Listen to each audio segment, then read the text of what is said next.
ఇది ఎట్లా యాక్సిడెంట్ అన్న ఒక అనుమానం. అంటే ఇప్పుడు వస్తున్న సీసీ ఫుటేజ్ కావచ్చు, ఫోన్పే ట్రాన్సాక్షన్స్, పేటిఎం ట్రాన్సాక్షన్స్, ఇవన్నీ పోలీస్ డిపార్ట్మెంట్ రిలీజ్ చేసిందే కదా. అంటే మీరు డిపార్ట్మెంట్ని తప్పు పడుతున్నారా ఎట్లా? ఇప్పుడు ఒకవేళ అదే వాస్తవం అనుకోండి, పూర్తి ఆధారాలతో బయటపెట్టండి, పూర్తి ఆధారాలతో బయటపెట్టండి.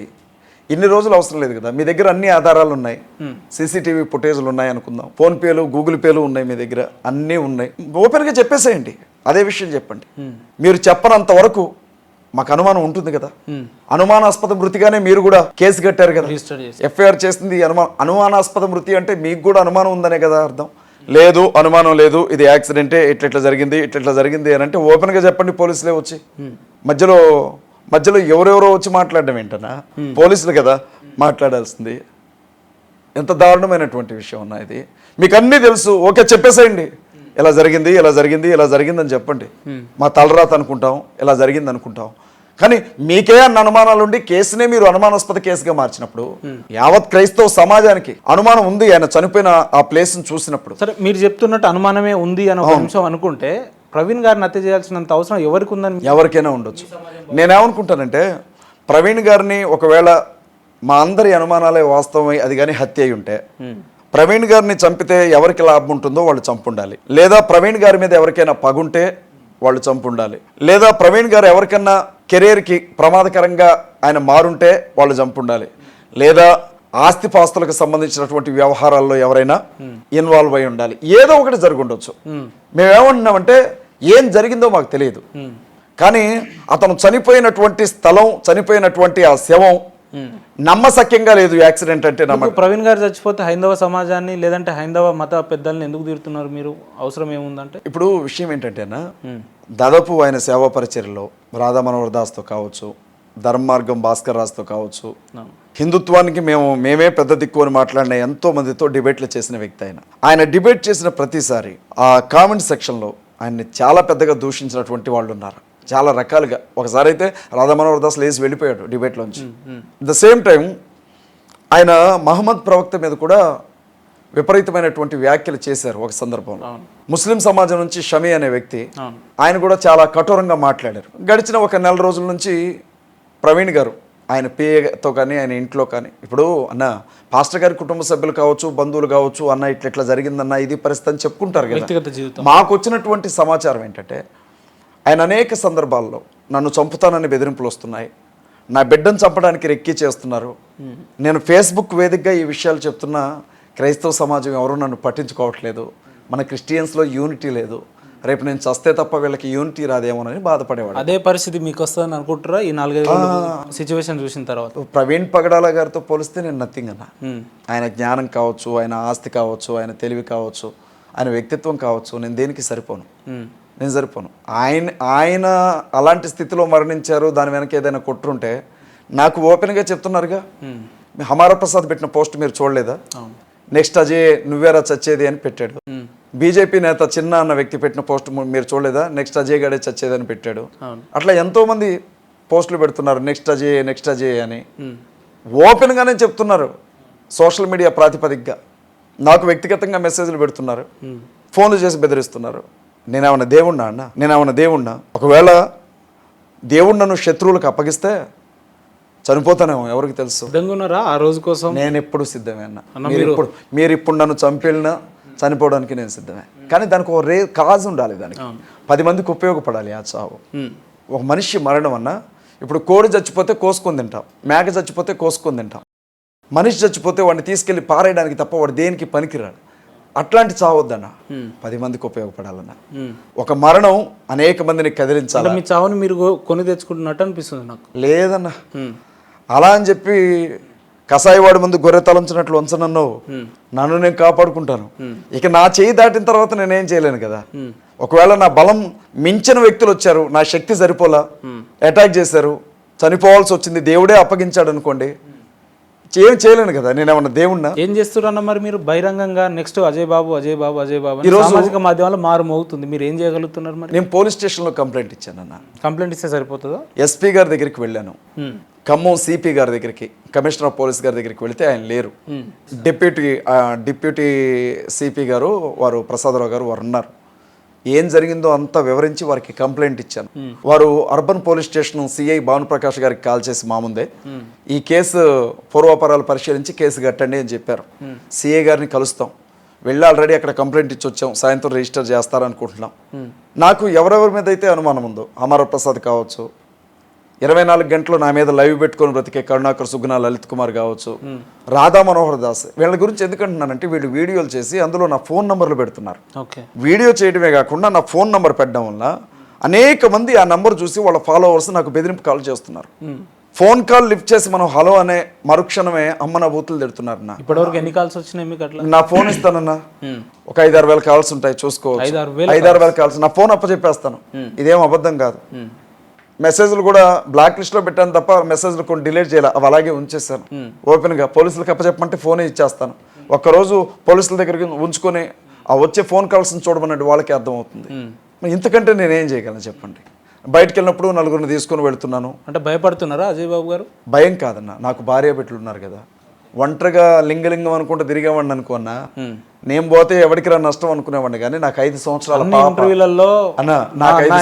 వాళ్ళని పీకేస్తా అజయ్ బాబు గారు ఈరోజు నలుగురితో పోతున్నా అంటున్నంటే భయపడుతున్నారని అనుకుంటున్నాను. ఎందుకు జాగ్రత్త అనుకోవచ్చు కదా.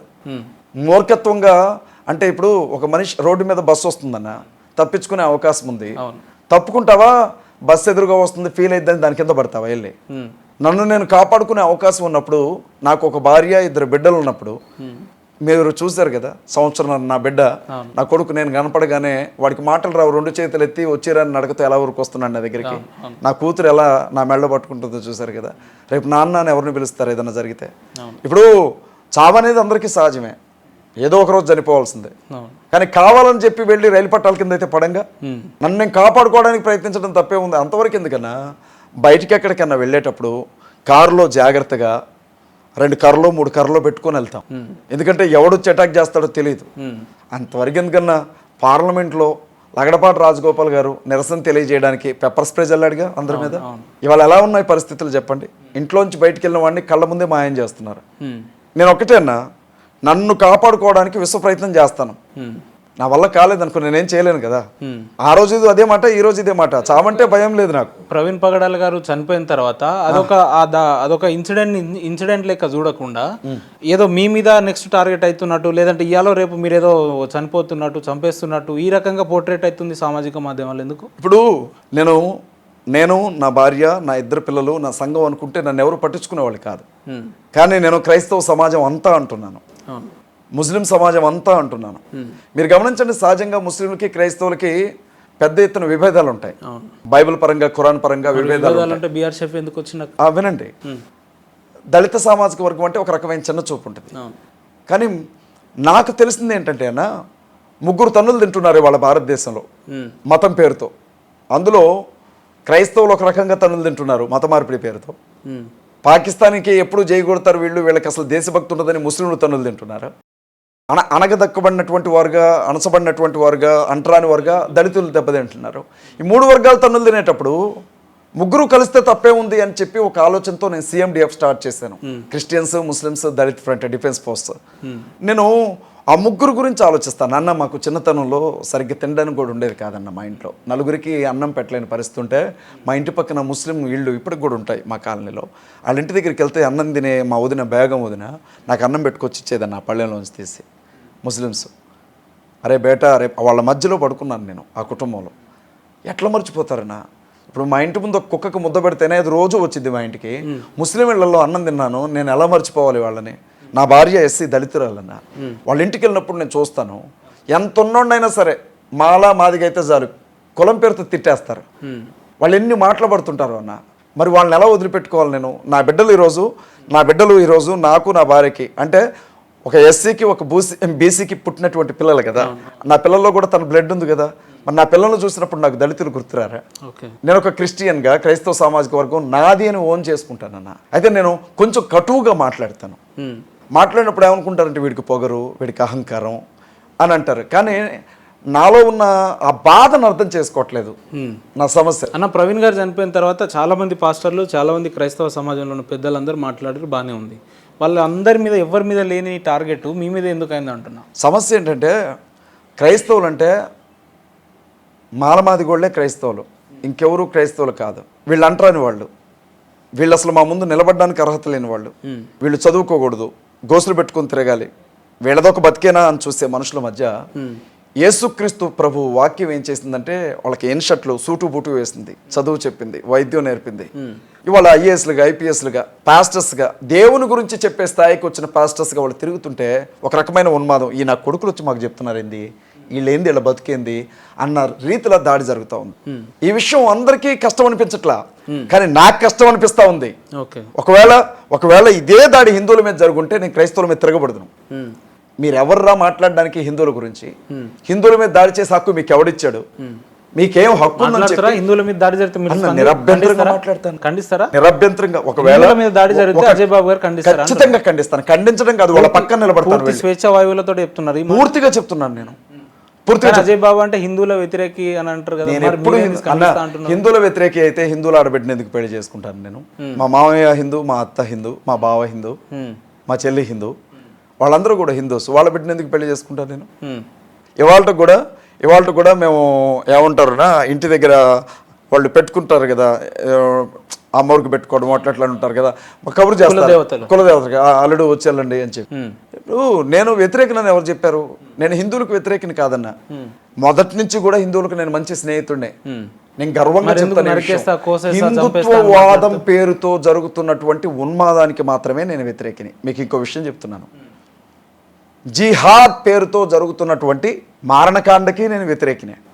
క్రూసేడ్ పేరుతో ఎక్కడైనా క్రైస్తవులు ఎవరి మీద కన్నా ఫారిన్ కంట్రీస్లో వెళ్ళినా దానికి నేను వ్యతిరేకినే. మతం పేరుతో ఒక మనిషిని చంపొద్దు, వాడు క్రైస్తవుడా, ముస్లిమా, హిందువా అని చూడొద్దు. అక్కడ వాడొక మనిషి, అది చూడండి అని చెప్తున్నాను. వాడిని బతకనివ్వండి అని చెప్తున్నాను. స్వేచ్ఛగా వాడి మతాన్ని వాడు ప్రకటించుకునేవ్వండి, వాడి దేవుణ్ణి వాడు నమ్ముకునేవ్వండి, వాడి కష్టం వాడు పడుతున్నాడు, నువ్వు హేళన చేయొద్దని చెప్తున్నాను నేను. రిఫ్లెక్షన్ అనేది ఉండదు అన్న. ఇప్పుడు బొకడా బైబిల్ అన్నాడు రాధా మనోహర్ దాస్, లంజల పుస్తకం అని అన్నాడు. యేసుక్రీస్తు తల్లి మరియా వ్యభిచారం చేసి యేసుక్రీస్తుని కందే అన్నాడు. ఇదే మాట ఒక 20-30 ఛానళ్ళు లైవ్లు పెట్టుకొని మమ్మల్ని హేళన చేస్తూ ఉంటే ఆన్సర్ చెప్పొద్దన్న.